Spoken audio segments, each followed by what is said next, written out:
Is this thing on? Check, check.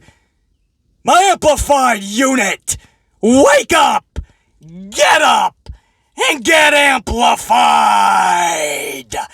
Clearly, we are out in the world today. It's a travel day. Sitting at an airport parking lot with huge storms coming in. Who knows if BC's gonna be able to get where BC needs to get to. But I got a microphone. And you guys are gonna get a Smackdown 6/10/22 review. Amplified style, baby! I just got some airport coffee, by the way, a vanilla latte from the airport. I gotta test this out before we get rocking, so give BC a second.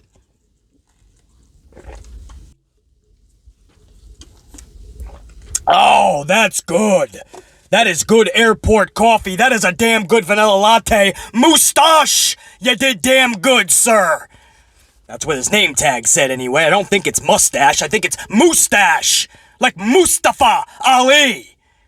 Anyway, good coffee. That means this is going to be a banging review. If that was a bad coffee, this review was probably going to be a lot more negative than I think it's going to be. Because last night's Smackdown was a bunch of horse shit with Money in the Bank qualifiers that make no sense and finishes.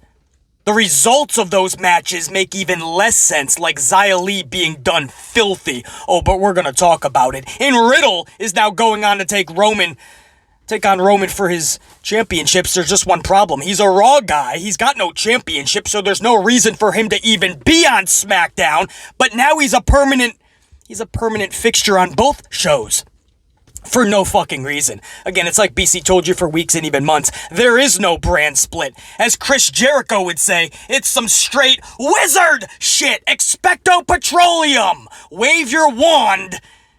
And whenever the brand split suits Vince McMahon, he will use it. When it doesn't suit his needs, snap your finger and hope that the audience doesn't question why there is no brand split rules in play. People just wind up fucking anywhere. We're gonna talk all about this fucking show. I assure you, there's a new... I have to do more Howard. I gotta do Respect by Howard Finkel here. And new... There you go. That's a little more Howard Finkel. There's a new Intercontinental Champion. And his name is Gunther! We're gonna talk all about that. First, real quick, even though we're out in the world, I ain't got a ton of time. There's a little bit of a cold open, man. We gotta talk about two separate topics, man. Eddie Kingston and how he truly feels about Bryan Danielson. We already knew, but damn, this guy is scathing in his latest response to his feelings about Bryan Danielson. I want to get to that in a minute, but real quick, I want to touch up on Paige, because everybody's going to ask, I know, BC, what's your feelings on Paige? She sent a lengthy post on her social declaring that her and WWE are parting ways. We don't know who's leaving who. It sounds like it's mutual. It sounds like WWE does not want to renew her contract, because in this statement, which I'm not going to read out to you guys, it's long, and it's not that important to BC, to be honest. That's not shade. It's just when I think of Paige and WWE, I forgot they were even in a relationship. I forgot Paige was even still a part of WWE. She comes around in the most oddest of jobs, and she cares more about her Twitch and third-party shit. So I already thought Paige and WWE, I just don't think about them two even together in bed. So this was something that I thought was already going to be... this was a divorce I thought was long in the making. I'm not shocked by this at all. But the way that Paige worded it, she said, I'm surprised they even kept me on as long as they did. Because she wasn't wrestling, and she was kind of... I mean, she was not easy to deal with, man. A lot of people have forgotten her short main roster career in WWE because it has been overshadowed by so much drama. You guys remember the leaked sex tape when her, Xavier Woods, Brad Maddox were involved in, well, let's just call it a triple threat. The porno edition. And that drama. And then she got into this hostile, volatile relationship with Alberto Del Rio. And we all remember those fights that they had. They were in TMZ, People Magazine, on the Vegas Strip, those big fights in the middle of the street or at the airport. The volatile breakup that they had. Talks of domestic abuse and this and that and beating each other up. And it was just, I mean, that took precedent over the career that she had, as short as it was. And then you have the whole feud she had with WWE about keeping her social media, keeping her third-party sites anyway, like Twitch. She was so adamant that she was basically going to war with WWE in all of her posts, and she made no bones about it, didn't hide the fact that she would pick that over WWE, and that pissed off WWE, and that was... I mean, all these things added up over the years. And so she's like, I'm surprised WWE even kept me on as long as they did. BC's got to be honest. I am too. I am too, man. I mean, Paige was man, she was good. She was a good wrestler. And that's where it ended. I mean, I would never put her into the Sasha Banks category, ever. You know, she came in. The only feud that I'm really going to remember from Paige is probably the AJ Lee matches that they had in Chemistry. And aside from that, unfortunately, just like AJ Lee, their career was cut short in the ring. So there's not a lot to go off of. And then all of a sudden, years of all the dramatics and her trying to grow up, because in her defense, she started this shit when she was fucking a kid. She got the WWE when she was like Roxy, basically. Roxanne Perez is her new name in NXT. Congratulations to her, by the way. I'm a big fan of Roxy. You guys know that from ROH. She just won that breakout tournament for the women in NXT, and I think that is the right call, man. Not the prettiest of matches, but much love to Roxy. But just like Roxy, I mean...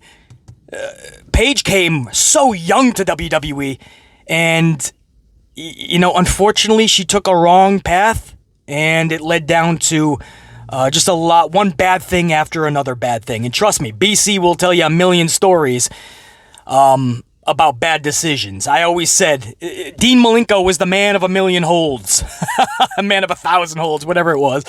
BC is the man of a million mistakes, man. I've made them all. Grew up in a set of projects, made a lot of bad decisions, and so I will never kick somebody when they're down, or be righteous over somebody who makes bad choices or decisions. It just sucks to watch Paige do that, because we saw her grow up in WWE, and she needed time to just grow up. So, I don't know, man. I don't know where I'm going with this. It's just such a promising career for Paige, and it ended so abruptly short. And then she makes one bad decision after another, and now she's finally leaving WWE for good. Now, will she ever be a part in the future of WWE? Most likely. Maybe 5, 10, 20 years down the road. But she'll come back into a WWE ring, even if it's just to say hello and get the adulation from the fans. But, you know, it's kind of it's bittersweet. She gets to go on, do what she wants to do, but it sucks that her WWE run ended the way that it did. So that's my words on that, guys. I know it's pretty much all over the place, but that was Paige's career with WWE, if you think about it. It was all over the place. So it's kind of fitting that BC's feelings about this, I still haven't even really comprehended it, you know? I thought Paige and WWE's relationship was so rocky that they had her in some type of a contract. They were paying her money, but they just wanted her to just be as non-existent as imaginable. Cause no issues, sit on the sidelines, let us keep your name, your likeliness. If ever we need to put you out there, that'll be our option. But just don't cause any drama. Just sit over there with your fucking Twitch. I'm sure that's how WWE looked at it. It seems like Paige wants to do more now, and maybe WWE won't clear her for in-ring action. In which people are going to go, that's fucked up. If she's cleared and she wants to, why doesn't Vince just let her? Well, those are the same fucking people that are probably pissed off at Vince and WWE for allowing Cody to wrestle against Rollins last Sunday at Hell in a Cell. The fact is, it's a torn pec off the muscle, so you can absolutely be cleared to wrestle. There's no other damage that can be done, especially if the doctors thought that it was early enough that you still had rotation in your arm, so Rollins was going to be protected. Because at that point, it's only about pain tolerance. That's Cody's decision. Of course he's going to be cleared by any reputable doctor. It's a torn pec. So he was cleared. The docs told him 2 things. I'm sure of this. Trust me, I know all about these issues. And with wrestlers. The docs told him 2 things. Make sure that you don't overcompensate with your other arm or shoulders or neck upper back. Don't overcompensate. Don't try to do too much with the other side because your one arm is kind of damaged up, fucked up.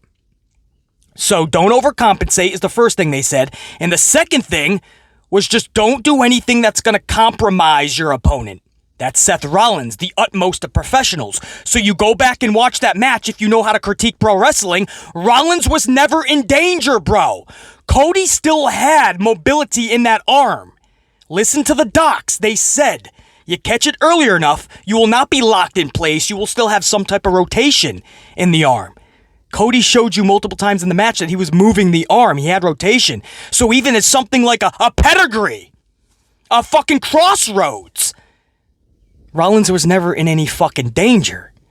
Rollins is a fucking professional. He knows exactly what he's going to do, and I'm glad that they listened to their own thoughts about what they needed to do and didn't listen to all the medical doctors that came out of nowhere on social after this injury was announced. Because that's what we had the 24 hours from the announcement of the injury to the fucking Monday Night Raw after. Everybody became a medical doctor, medical personnel. Everybody told Vince, Cody, Seth, WWE what they should have done. No, I'm glad that Cody and Seth did exactly what they did. They were cleared for justified reasons. Nobody was ever in any danger. Don't ever try to question Cody Rhodes and Seth Rollins' professionalism, skill level, and talent. You do not know better than them. They'll tell you if they're in danger. They don't need every Tom, Dick, and Harry that became a medical professional or a wrestling wizard after the injury. But those are the same people that will be pissed off at WWE for not allowing Paige to wrestle. They'll be the same ones to say Cody was at fault. Anyway, that's my thoughts on Paige. Best of luck to her. Much love and appreciation for what she has given us. And I hope, honestly, nothing but the best for her, man. This is going to start the conversation. She wants to come back to wrestling. It doesn't look like Vince wanted that to happen. Does she show up in AEW? Does Tony Khan give her the stage? I mean, obviously, she would be an asset to the division. What can she do now, wrestling-wise? That's going to be the big question. I mean, are we looking at a Paige that's 50%? Again, I never looked at her in the same format of like a Sasha Banks anyway. So is Paige going to be able to perform at a Paige level? Otherwise, if she's in there with somebody like Ember Moon, Athena, you're asking Athena to dumb herself down now. And somebody like Athena will rock you. So does she get re-injured in big-time matches if she's in a fucking lights-out match with Britt Baker like Tony Khan likes to do? These are questions, man. We'll see in the future, but that's Paige. Her and WWE are officially parting ways. BC already thought they were pretty much divorced anyway, so I'm not that shocked. But all the talent, man, the wrestling community is pretty much making a huge deal out of this. I just didn't look at Paige as very relevant in the last 5+ years. So, but we wish her the best, man. And the other thing is Eddie Kingston in this little cold open. Eddie Kingston, he's already told you how he feels about CM Punk. Does not like CM Punk at all. Thinks he's a pompous prick, a jerk. A fucking douche. A bag of douche. And Bryan Danielson, he thinks is a fucking prick and a bag of douche as well. Well, now he was asked about Bryan Danielson in a recent interview, and he doubled down, bro. He goes, people think this is a shtick, like this is an act. Like I just go around and bully people. No.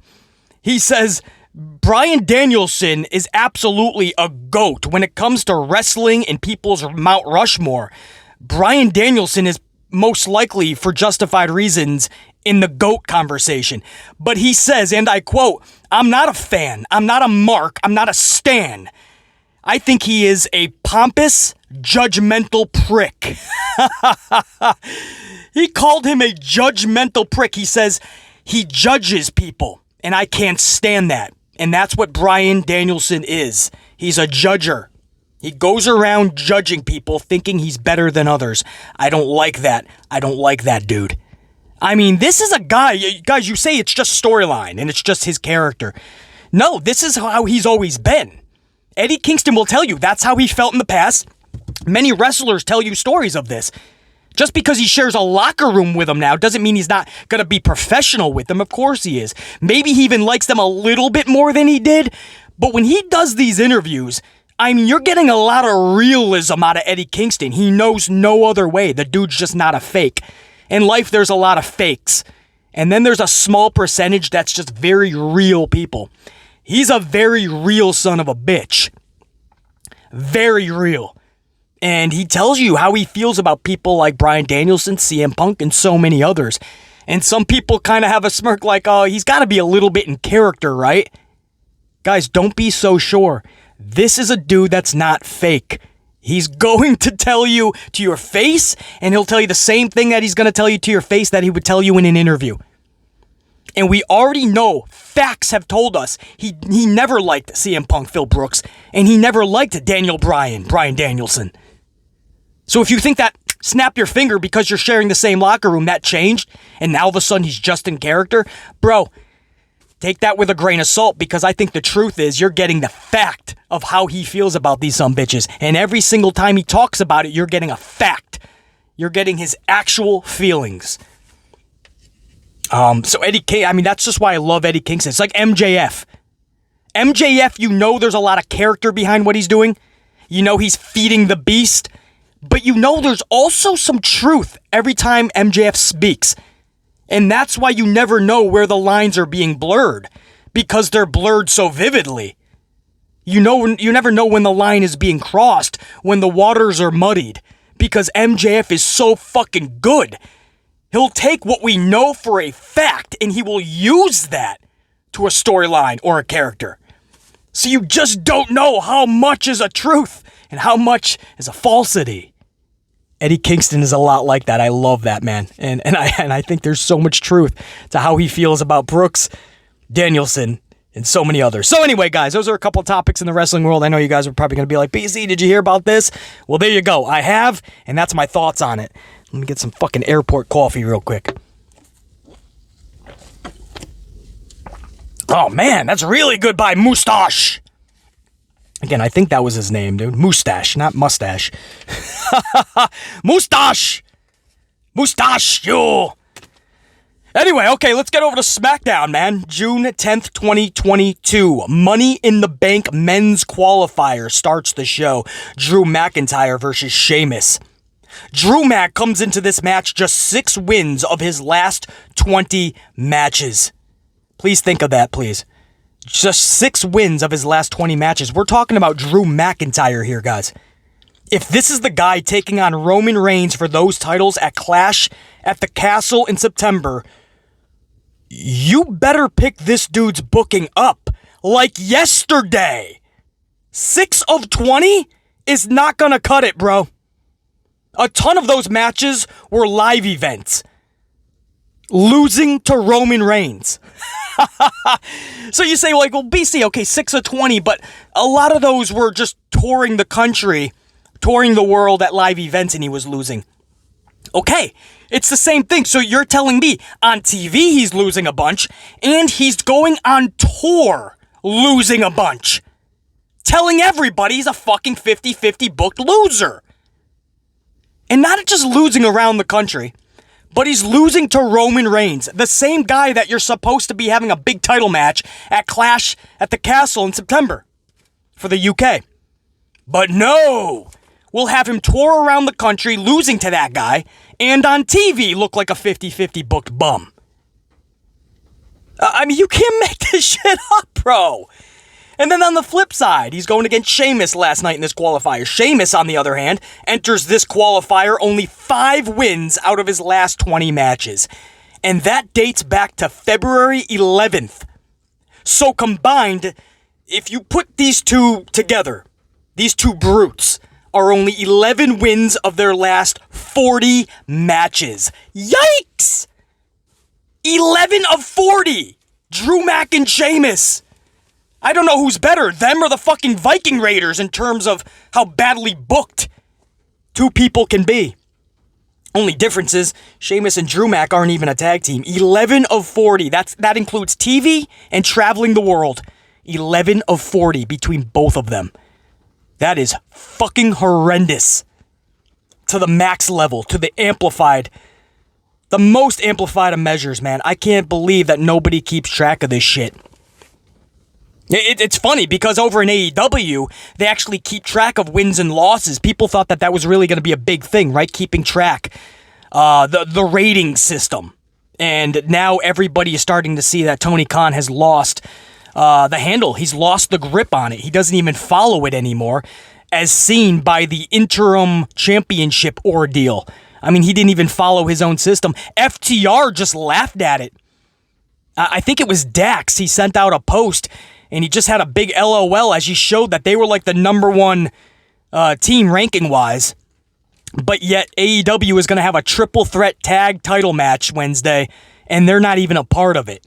So Dax was just making fun of the rating system. I mean, the rating thing in AEW is all but dead, let's be honest. It doesn't matter. It's a farce.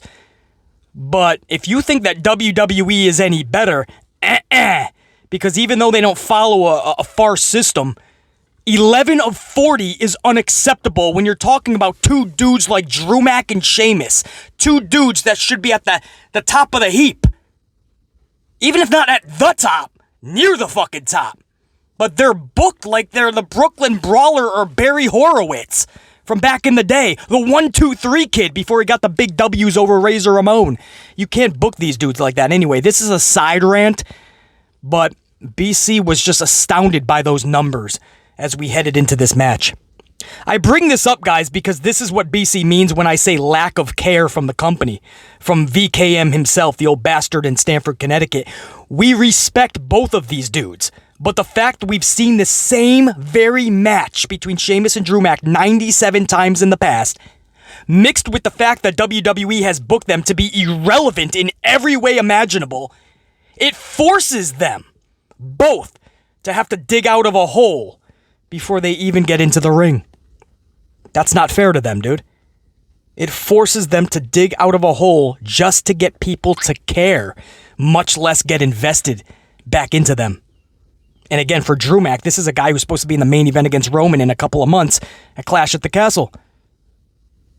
But if there's no care, I mean, if people just look at you as a 50-50 booked bum, because we love Drew Mac, the reaction he gets when he comes through the curtain is generally we like him. But you can't care about him. You can't get invested because you remember every time he loses, which is left, right, and center. It's all the time. If you're not going to book somebody like a winner, we can't view him as such. That's why booking matters. Whether you have a ranking or a rating system, or you're just going on sheer knowledge of what you're booking week to week or show to show, which we know WWE does not do.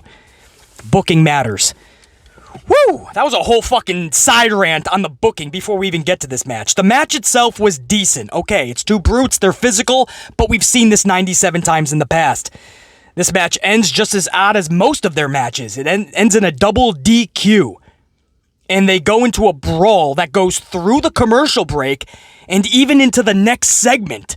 They're brawling into the crowd, maybe even the concession area. I forget. They were just brawling. Everybody's trying to break them up. And this is a Money in the Bank qualifier that ends with no actual winner. So this is what I mean. I mean, you book this match, and then you don't even have a clear-cut winner. Muddying the waters and making your audience confused and not wanting to even give a shred of shit to care for. That's what you're leaving your audience with, man. So they wrestle to a fucking double DQ in a qualifier match. Any other time, Pierce comes out there and goes, no, there must be a definitive winner. This is a fucking qualifier match. Put him back in the ring and tell him, let's go. Just doesn't make sense. Oh, wait till we get to the ladies, though. There was a women's Money in the Bank qualifier last night. Xia Li, the badass. I always looked at her like a female Brock Lesnar. Yeah, she can be stiff at times, but there's a sense of believability and realism in this Chinese superstar that you don't find with these ladies. Ronda Rousey doesn't even look like that anymore, and at one point she was deemed the most baddest woman on the planet. Well, right now, Xia Li would overtake that shit, or at least that's how she should be booked. Last night was a major botch creatively and booking-wise. And I know we say that a lot about WWE, but I'm still I'm still befuddled by that call, and we're going to go over it right now, unfortunately. Let me get another swig of coffee because something tells me I'm going to get fucking ultra amplified right now, and hopefully I don't blow out the mic. So Xia Li, Lacey Evans, guys. Lacey fucking Evans. This match was a farce from the jump. 3-minute match. 3 minutes. And the entire time, Michael Cole just reminded us all that Evans came from quote-unquote a broken home. If she came from a broken home with the stories that we heard, then BC came from a shattered home. Because Michael Cole and everybody would be fucking crying tears till the year 2027 with the stories BC could tell you. Broken home my ass, bro. How many times do we need to hear this from Michael Cole or Lacey Evans herself? How much sympathy do you need to pull from your crowd? Lacey Evans is coming back in this match. Thriving off when she was growing up in her broken home, and she's channeling that energy. Put a cork in it. Cut the shit, Tony. Little Jade Cargill there, man. Cut the shit, Michael Cole. She comes from a broken home. 17 times we got to hear that last night. She became a Marine after she came from the broken home. She got her shit together and she became a Marine. And then she never gave up. Blah, blah, blah, and blah.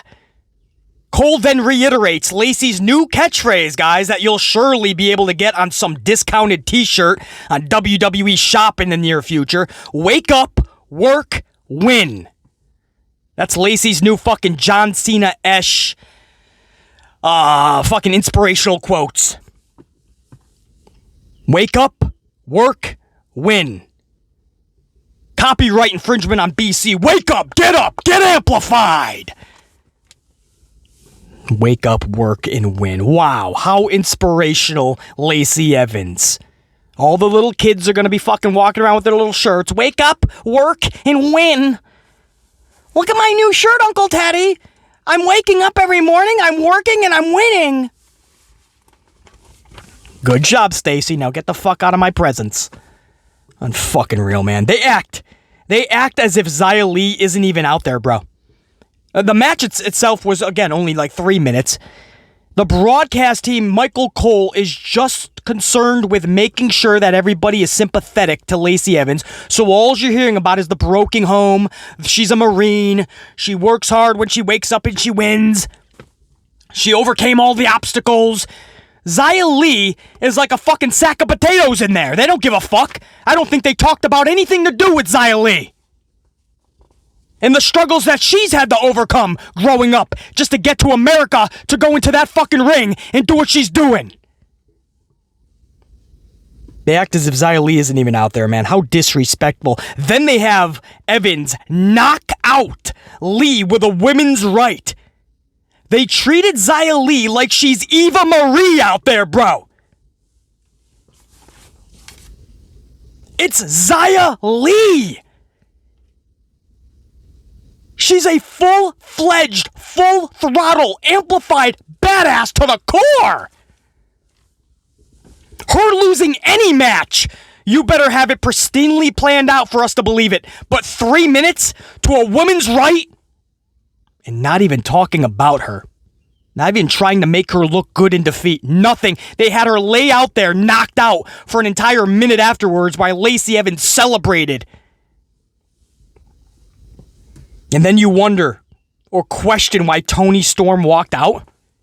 Everybody says she was so young in her career, she doesn't know if they were going to give her some banger booking, right? That's what the kids like to say, the banger. They were going to give her banger booking, maybe. Toni Storm could have been something, and she decided to walk out. She took her ball and she left. That's fucked up. No. Toni Storm is one of the lucky ones. She actually found out much sooner than most how she was going to be booked going forward. Toni Storm got out before she had to get one more fucking pie in her face. You wonder why Sasha Banks walked out twice, Naomi this past time? If you wonder, look at how Xia Li was booked last night. Do you guys realize that was only her third fucking match and basically over half of a year? She's been on the main roster more than half a year. And that was only her third match. This company should be ashamed of themselves. Pathetic and unacceptable to the highest degree, to the most amplified of measures, I assure you.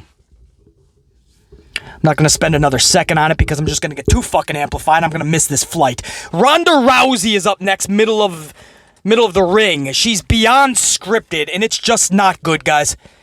I told you, and when she goes out there, I mean, she's just trying to hit what she needs to say. It's not even coming across as authentic.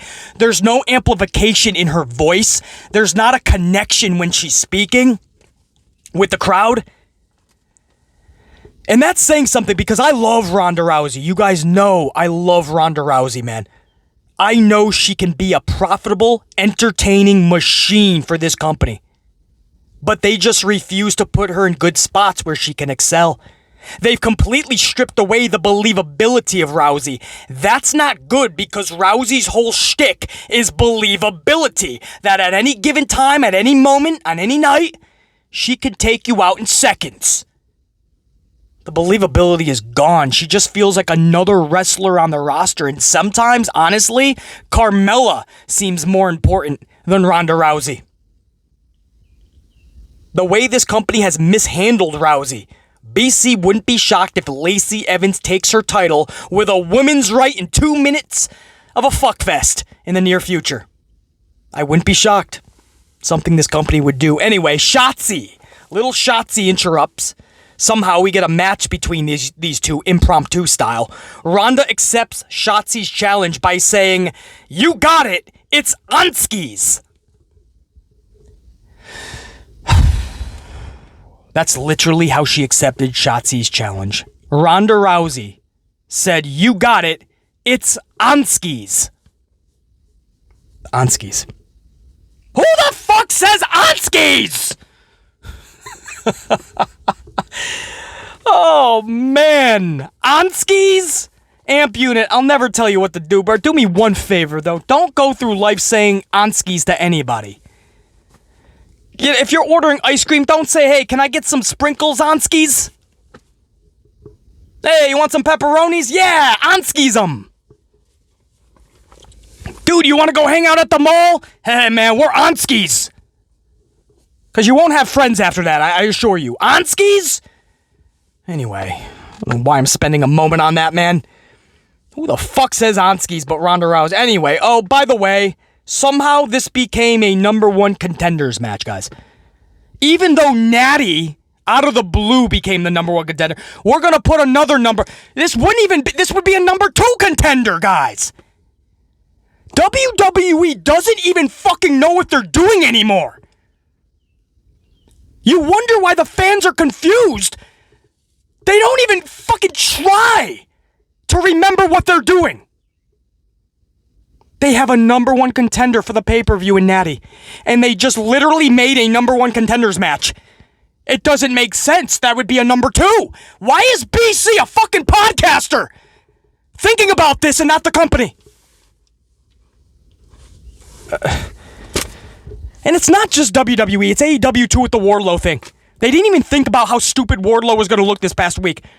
When he said, "I don't want to be a secondary farce champion." Well, first of all, you just shit on the entire process then. Everything that Tony Khan is doing with the Battle Royal, the interim champion.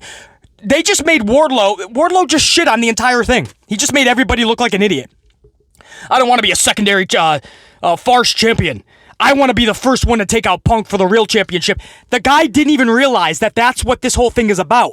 While he's gone, you're going to be the top guy. The second that CM Punk comes back, you're the first person to take that title from him. You get the first dibs at him. He gave that up and looked like a moron. You claimed you wanted to be the first one to take the title off Punk and be the guy, and then you failed to take the opportunity. You're letting other people face him when he comes back. And he says, "I have my sights on the TNT mid-card title." It just made Wardlow look like a fucking idiot. Even if you like the idea, basically, I like him in the TNT picture right now, man. Okay, come across this better. He's on his way to the Battle Royal and he gets jumped by Scorpio Sky, Ethan Page. Dan Lambert, everybody jumps him, takes him out to the parking lot, fucking tries to run him over before security was there, but he's beaten. And now he says, fuck the Battle Royal, fuck the interim title. I want Scorpio Sky. I want that fucking title just to put the dagger in him. Come up with a storyline that makes Wardlow look good and make the whole thing make sense. Him not wanting to be the first one to take out Punk for the title contradicts what he claimed in the first place. Why is a podcaster calling this out? Both companies, I just want to put my fucking dome piece to a brick wall sometimes. Anyway, this match between Rousey and Shotzi is 7 minutes in length, roughly. Rousey taps out Shotzi. Natty comes to the ring post-match in her magnificent mountains. You guys know, you know. And she hits the ring and she attacks Rousey. I think even a sharpshooter was applied, but I was too busy just fully focused on Natty's magical mountains. And they were extra magically delicious. Fucking A, bro. And that's the match that you have to look forward to. A match you've already seen in the past. A match that is so fucking odd because Natty has been booked so stupidly. In a tag team with Shayna Baszler, they're the Fruit Roll-Up fucking Queens. That's their tag team name, or at least it should be. The Fruit Roll-Up Queens, because between the both of them, they lose almost every match via a Fruit Roll-Up. But Natty's gonna be the one to take on fucking Rousey. She's the number one contender, but according to WWE, they don't call her that because they're looking for other number one contenders at the same time that there's already a number one contender. Makes fucking sense. Let's move on. Speaking of titles, the Intercontinental title match is next. Champion Ricochet. That's right. Much respect to Ricochet, but he's been booked so stupidly, even with the title, that he's just become Ricochet. Let's be honest. We have to be honest with his booking and what he's become. It's all been shit. So it's Ricochet, and he's taking on challenger Gunther. Ricochet is so fucking boring, bro. You take away the ability that he has, the skill, the talent in the ring. This guy on the mic will put you to sleep. And there's barely anything that you can go, this is the fucking dude, man. There's no captivation, man. He can do all the flips and the dives in the ring. And then that's where it ends. I mean, he doesn't check off any other box. It's kind of sad. It's so boring that when you guys look at the bios, you know, on SmackDown, when they come out the curtain, they come down the aisle, they all have bios, right? Some of them are stupid as fuck, by the way. Like Matt Riddle, he rides around the arena in a scooter. Okay. Sounds fucking good. Some of them are dumb as fuck. And then you have Ricochet, and I don't even know if this has always been the case. I just noticed it last night. One of his three is just his social media. Just his social media fucking at.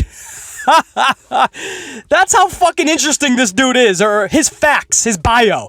One of them is just spent on his social, because they have nothing else. You know what I mean? He likes to make fucking tortellini pasta on Wednesday nights. I mean, what would go there, man? Ricochet is very bland outside of his flips and dives. And that might not be something that people want to hear because we respect the dude. We know how good he is in that ring. But damn, even as a champion, this guy checked off no other box. This had to go over to Gunther. And it did, man. The match was good, obviously. Again, he can flip and dive and captivate you in the ring, but that's only half of it. Gunther, on the other hand, he's just a fucking, he's a beast. He's a monster, man. He chopped. A few weeks ago, I told you guys, the loudest, hardest chop I've ever seen in over 30 years of watching this industry was from Gunther. I think it was backstage. I forgot who it was against. Maybe it was like one of Jinder Mahal's people. I forgot, man. But he delivered a chop, and it was so fucking loud. I've never heard anything like. Last night, top that. Ricochet took a chop that was the loudest I've ever heard in 30 plus years of watching this business, this industry. That was just so fucking loud. Gunther is just magnificent. He's over 6'4", and he delivered a missile drop kick right before he ended Ricochet. I mean, I'm just so impressed with Gunther. Every time I see him, I get more and more impressed, and I just think that dude is the real deal, man. Gunther is the real deal. Whether you like this decision or not to put the title on him, that guy is fucking incredible. He is on skis. The finish was exactly what needed to happen. Gunther power bombs Ricochet. And I'm going to give him some fucking respect here. Ricochet. I will call him that.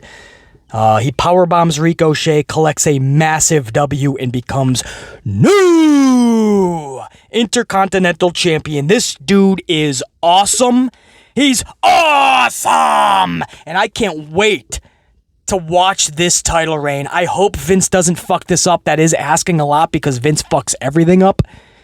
But I really hope they just let Gunther be Gunther and just fucking annihilate humans. I don't care if you want to call him Walter, Gunther, Baxter, Donald, Don, Sebastian, Dugenheimer, Fuckwad, whatever you want to call this guy. I just hope they have him annihilate humans. Be a fucking extreme badass. Hold that title for a long time. Make sure that when somebody takes that strap off of him, it is somebody that's gonna make a moment for a lifetime. Because if it's any fucking Tom, Dick, and Harry, any fucking Luigi Lugnuts or Paulie Walnuts, that's gonna leave everybody going, damn, they took the title off of him? No. Do this dude correct. Do not do him dirty. It's sitting in your lap. This dude is old school mixed with new school. Everybody can get behind the badassery that is Gunther. Viking Raiders have a vignette, I believe. It's like a coming soon vignette about the Viking Raiders. Coming soon? What the fuck? Where did they go? They were just losing to the Usos less than 3 weeks ago at a live event. Am I the only one that keeps track of this? Again, a fucking podcaster, the Amplified Man, B, motherfucking C, has to have all these stats and facts and numbers. And Vince probably wishes that there wasn't fans like us, like the Amplified unit, to call them out on this, right? They just want us to either forget about it or not know about it. The Viking Raiders just 3 weeks ago were losing to the fucking Usos. It was an event it was titled Sunday Night Stunner, I believe. Oops, are we not supposed to know that, VKM? We're not supposed to talk about that, guys. The old bastard in Stanford's gonna get upset. I'd be fine with a repackaging if we could trust VKM wouldn't do them dirty all over again. But we can't trust that. So I don't know what a repackaging is gonna do, man. Unless you repackage Vince McMahon, repackaging the talent ain't gonna do jack shit. Because the same guy is going to be doing them dirty. You're basically just putting them into the shower, right? Go take a shower and clean off. And when you get out, go see Vince. He's gonna dirty you up again. And do you fucking masterfully dirty. The main event was Sami Zayn versus Riddle. If Riddle wins, he gets a title shot against Roman. If Zayn wins, Riddle is banned from SmackDown. Riddle wins. Of course, we all knew what this was leading up to, man. That match is actually not even going to be Money in the Bank. We're hearing that's going to be next week on SmackDown. So I'm guessing there's going to be a schmozzery and it's going to lead to another match between the two. But Riddle wins. That was more than obvious. That's as obvious as Mox was going to win his match on Wednesday night. Making that whole interim fucking bullshit just that. Bullshit. So this was the same thing, man. It's just more than fucking obvious. Just doing all of Randy Orton's moves and poses during this match. So that's the shtick we're gonna get until Orton comes back. He's just gonna be a mini fucking Orton, right? Little Riddle, man. The little stepchild of fucking Randy Orton. He's gonna do all his daddy's... He's gonna emulate his daddy. Post-match, the Usos attack, but you literally... within 20 seconds, man. So the Usos attack. Now it's 3-on-1, you think, right? No. Within 20 seconds, Matt Riddle is taking out fucking everybody. Sami Zayn's out. The Usos are being taken out with a kendo stick. The entire bloodline minus a Roman. Even Paul Heyman was on commentary, by the way. Probably the most interesting part of the match was fucking Paul Heyman's expressions like they usually are. It's only your unified tag title champs, guys. It's only your champions. Fuck it. Book them like chumps, Vince. Have them get destroyed by one dude. The fucking Usos are just henchmen, and that's what pisses me off. They are one of the best tag teams in the world. They got 2 sets of fucking titles, and they're just fucking... They're just there to be like hangers. The titles are just kind of hanging on a hanger. And the hangers, in this case, is Jimmy and Jay. Because they're not booked like actual champions. Just to set up their title matches, they actually have number 1 contenders matches, they're called, and they have the Usos lose every time. So that's how we come to their next challengers. They already beat the Usos, and that leads to the title match. So the Usos, that leaves them losing every fucking, at least at the bare minimum, every other match. You know, the Xia Li shit, the way they're booking Ronda, the way they just booked fucking the Usos time after time. The way they booked fucking Drew and Sheamus. Double DQ is the best you got. Are we going to prolong this? Are we going to get a 98th match between Drew and Sheamus? Or are you just going to throw them both in there? Maybe they already did that and BC didn't even fucking realize it. BC, both of them are already in the match, man. Or they already decided they're going to do a rematch. Maybe that's already been decided, man. BC just hasn't seen that yet. But that's what's going to happen anyway. And it's not going to be just a rematch. It's going to be their 98th match that we've already seen. I've seen every sequence. I've seen everything they can and will do together. There's nothing else. Unless it's like a throw your opponent off a cliff match. A pin your opponent and then bake a dozen donuts match. I don't know what else you could do. Take your fucking grandmother's panties from a pole match. I don't know what else I could see between Sheamus and Drew McIntyre. But every time they wrestle, I'm supposed to just shut up and go, oh, it's a banger. Man, it's physical. I know we've seen it 185 times, but man, they're good in there together. No, I've said that about the New Day and the Usos 175 times. I don't need to ever see them for 176th. Even if you love a television show, one of your most favorite episodes, you've seen it 50 times. You don't need to see that show 165 times.